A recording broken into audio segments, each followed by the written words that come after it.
Hi all, a very great morning to all. This is VC from VC's Academy. In today's class, we will discuss about types of microorganisms, which is of chapter microorganisms, friend and foe. This is the second session related to the chapter 2. Let's go into the concept. What are the types of microorganisms? There are 5 major groups of microorganisms which we will study in this concept. And what are they? First group is bacteria, algae, protozoa, fungi,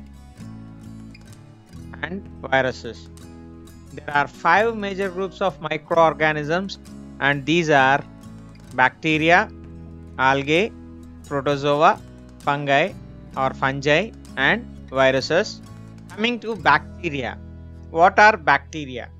Bacteria are simple living organisms which are found all around us, and bacteria can be found anywhere.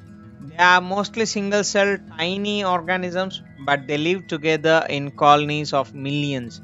If we observe bacteria, they are single celled and very tiny organisms, but they live in colonies and in millions of numbers. Bacteria are found in 5 different shapes majorly, and if you observe the shapes of bacteria, they are of 5 types which we consider major groups or major shapes. They are rod shaped or also called as bacilli. The first group is rod shaped, which is also called as bacilli. The next one is spherical shaped, which is also called as cocci. The spherical shaped is called cocci. A rod shaped is called bacilli, and spiral shaped is called as spirilla or spirillus. The spiral one is called spirilla. Comma shaped, which is also called as vibrios or vibrio.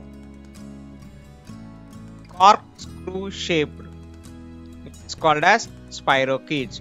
There are 5 different major groups of bacteria. They are rod shaped, spherical shaped, spiral shaped, comma shaped, and corkscrew shaped. These are also called as bacilli, cocci, spirilla, vibrio, and spirochetes. So once again, bacteria are very simple living organisms which are found all around us, and they are mostly single celled, but they live in colonies of millions. And we can see bacteria in 5 different shapes majorly. They are rod shaped, spherical shaped, spiral shaped, coma shaped, and corkscrew shaped. Algae. Coming to algae, what are algae?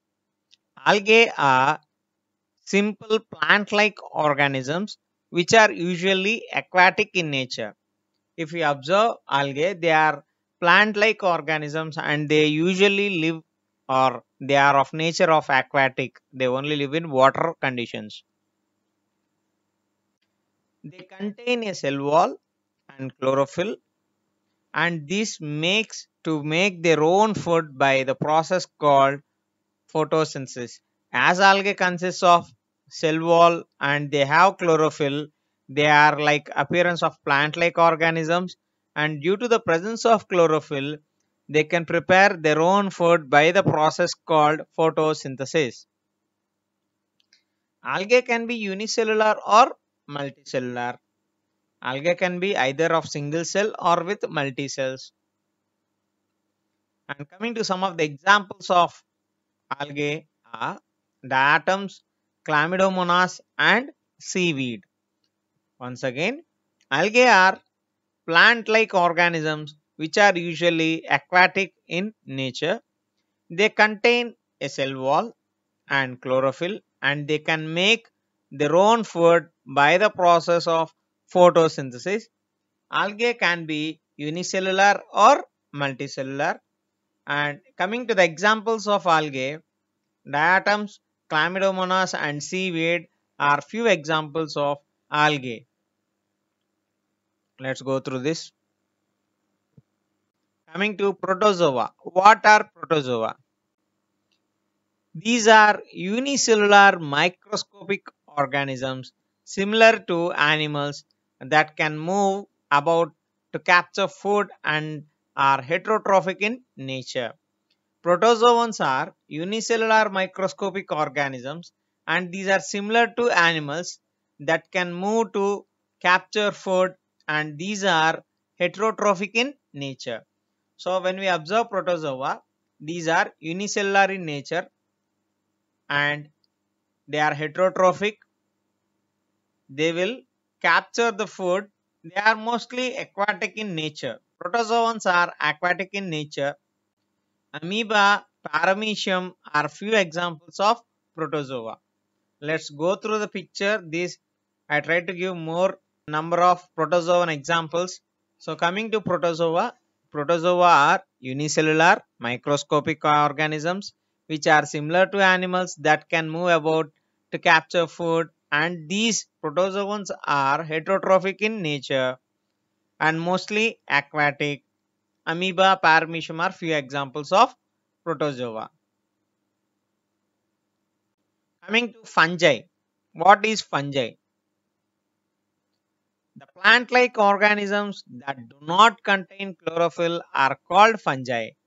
So what are fungi? Fungi are plant-like organisms but they lack chlorophyll.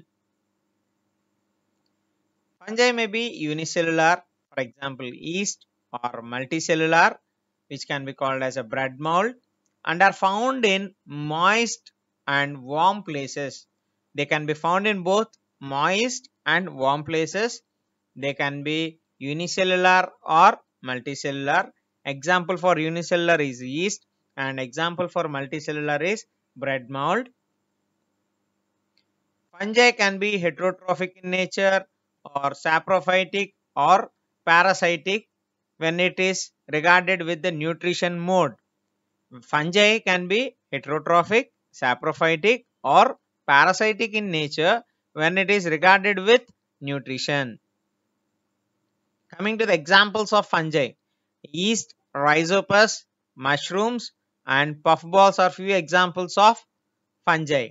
So once again, the plant-like organisms that do not contain chlorophyll are called as fungi.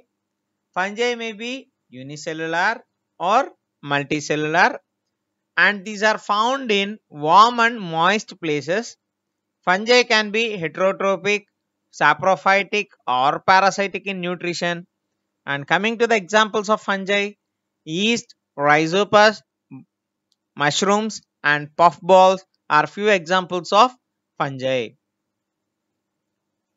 Coming to the viruses, one of the most important category of microorganisms, viruses are smaller than any known cell. If we observe virus, these have the special category that which is very small, that which is known to call as a cell. Unit of virus is called as virions. Few examples of viruses. Viruses can only be seen with the help of electron microscope. So how we can observe virus or which microscope helps us to observe the viruses is electron microscope. The microscope which can be helpful in observing virus is electron microscope. A virus is like a non-living thing outside the body of the other organisms. When it is not inside the body, it acts like a non-living thing. Viruses can reproduce only inside the bodies of other organisms, which mean that they need a host. So viruses reproduce only inside the bodies of other organisms and that is the reason why they need host, and when they enter into the host they become as living thing.